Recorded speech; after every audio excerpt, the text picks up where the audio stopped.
Well, here we are back at Denbigh with another video. So, on this day we were attempting to do another 300 in the southeasterly wave. It actually didn't go to plan at all. But in some ways that's not a bad thing, because if it had gone to plan, then this video wouldn't have been made.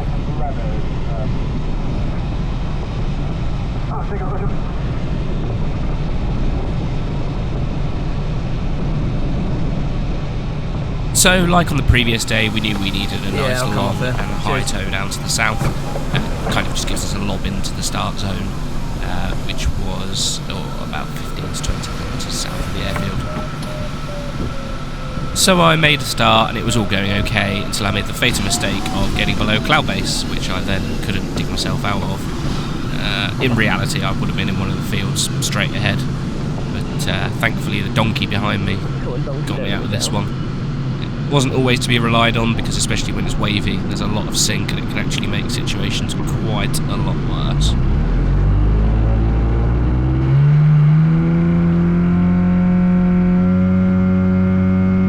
So having climbed away with the engine, I decided to give something a go, which was this ridge. And yeah, there were some funky things happening. The wind was straight on it, but it beat me around like no tomorrow. Not just once, but actually 2 or 3 times. Ow!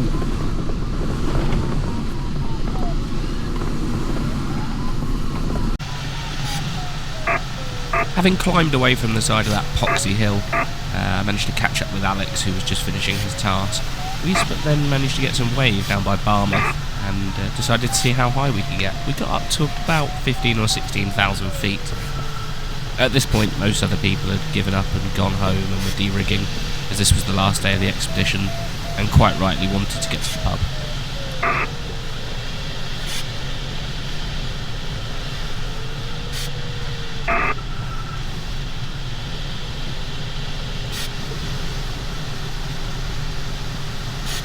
At this point in the video, we had hit a really interesting layer.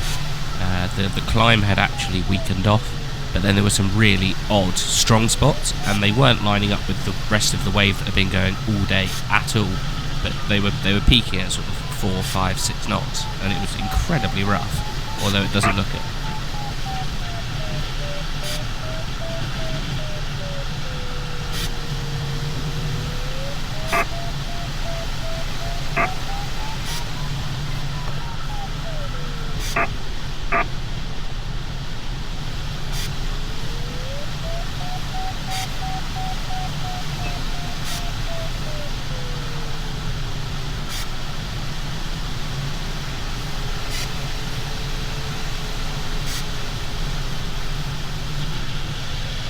Well, I think this is about it. I'm just sort of averaging zeros now.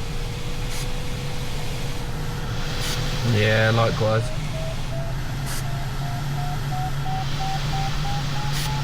I can't believe how rough it is. That was also semi-team code for let's go to the pub, because everyone else was already on their way. At this point we had quite a lot of height to lose, so we thought, well, let's go back via Snowden and collect that turn point. Typically, once we got overhead Snowden, we found another climb. So we thought, well, it'd be rude not to climb under this lentic before we carry on home.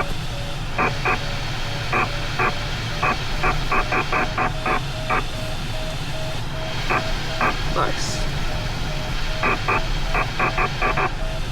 Once we finished climbing here, we thought, well, whilst we're here, it'd be rude not to get Conway Northeast turn point, just up on the coast, and we've still got a shed load of height to lose.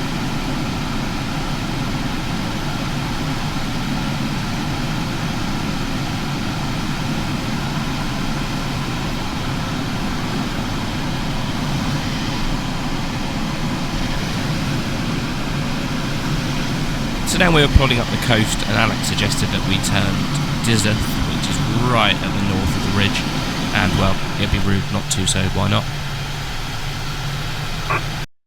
Having gained this turn point, and whilst deciding that we were going to go to the pub about an hour ago, Alex mentioned that we could actually close the loop of North Wales by heading back towards the start, which was up at Corwin.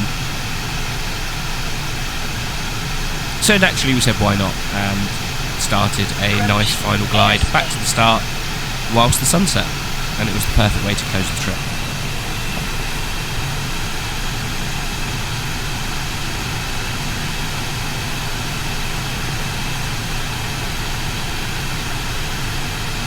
Alright. Nice. So for those looking at the LX9000 or the UD, you will see that we're in airspace. This airspace is actually only active at night, and thankfully it's not night yet, so nothing to worry about. Furthermore, for those people that are wondering what that irritating noise is with the radio, I haven't got a clue either, and I was even more ready to drop kick it out the window than the people that are watching this video, because at this point we've been flying for about 7 hours and it had been doing my head in. I'd been changing squelch settings and all sorts, and I could not get it to go away. Typically, once I landed and had a look at it, I also couldn't get it to replicate the issue.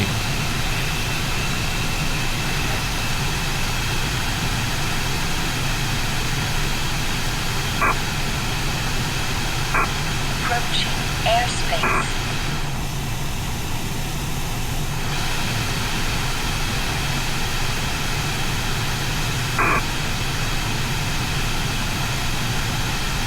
Just let you know I'm going to turn right. Yeah, okay.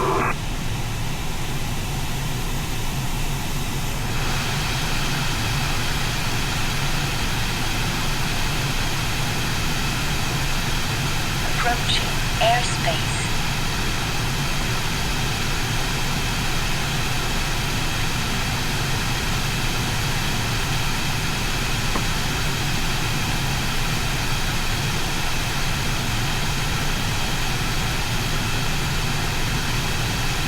Cool looking sky out on the right. Stunning, innit?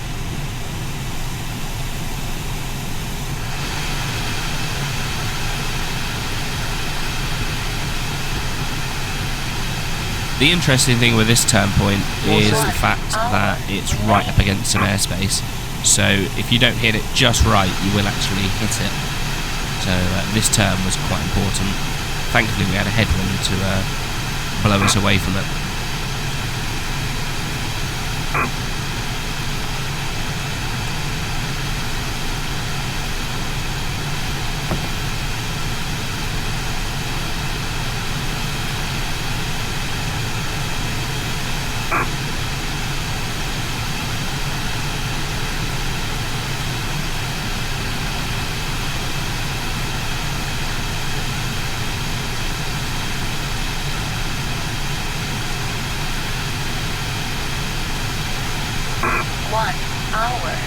Shut up.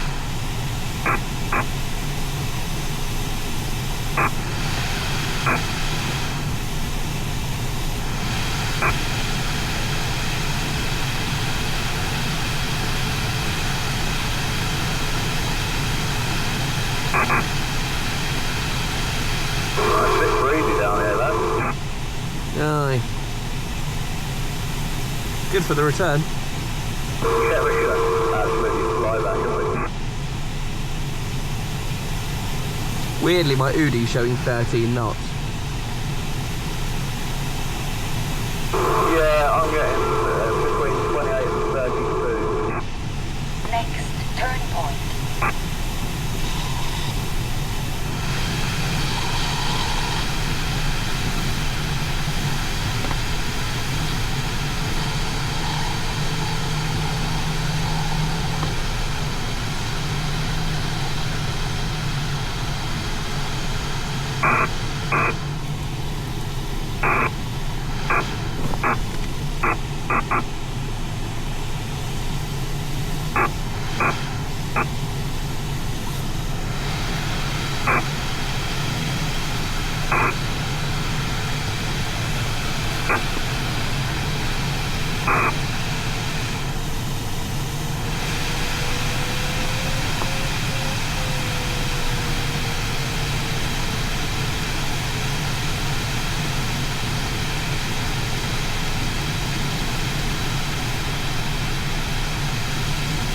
Oh yeah, 38 knots up the chop.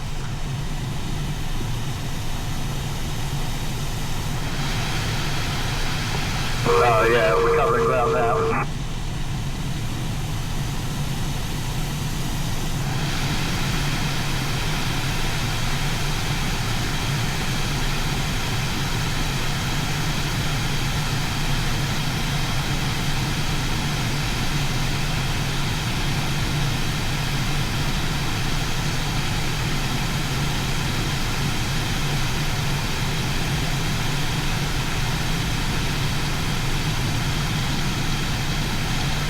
Makes the sink less of a worry.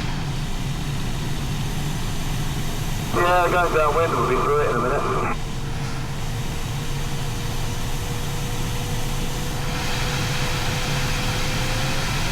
I just thought that's what you were saying anyway.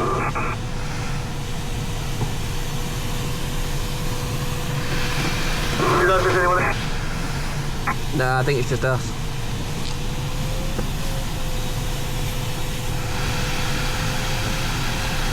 Pardon. Say again? Denbigh ground to glider to Alpha.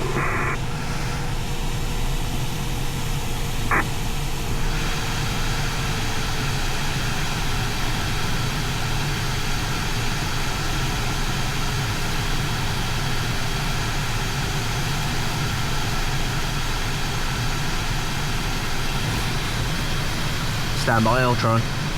Alpha and glider Lima 1 are down to the south there. I think the risk is 2,500 feet.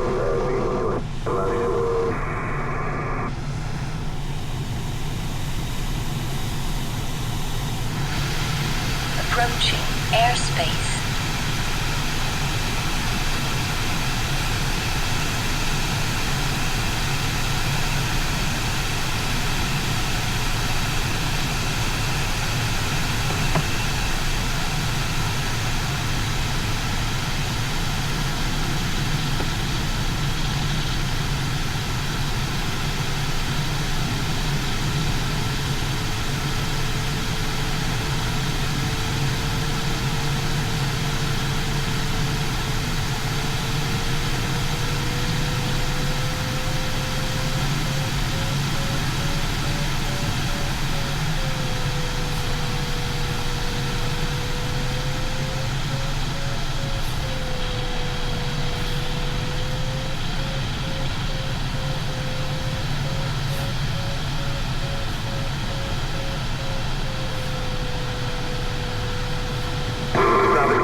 Yeah, just zeros. Just waiting for a mate.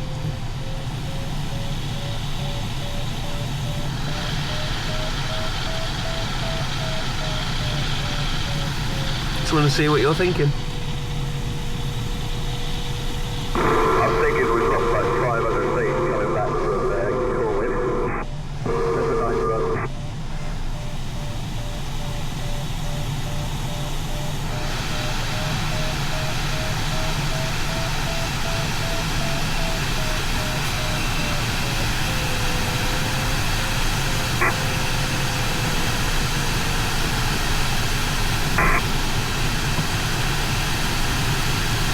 What do you think? Tank it? I reckon it's still a bit rough, but yeah, I'm not sure. Don't want to push the luck. Roger. To be fair, we could just do a straight overhead join from here. Airspace. Happy with that. Roger, I'll come to you.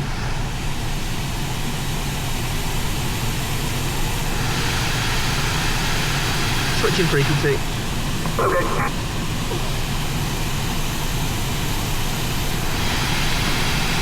Denbigh traffic, glider 2 Alpha and Lima 1 overhead 1 minute, turning left downwind to land 09.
Gorgeous.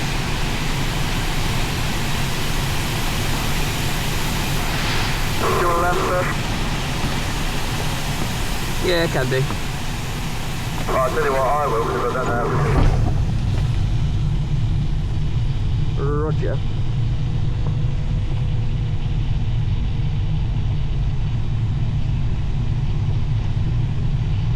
You might need to expedite because I can't do wafting around. Approaching airspace. I remember you were going to come through at 200 feet. There's nothing to like to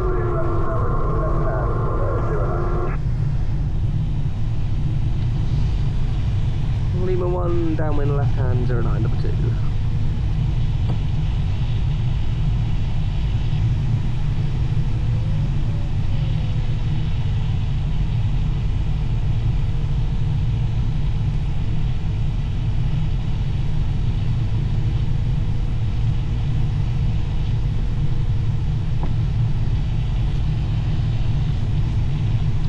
Gear down lock. Trips.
Lima 1, final 09.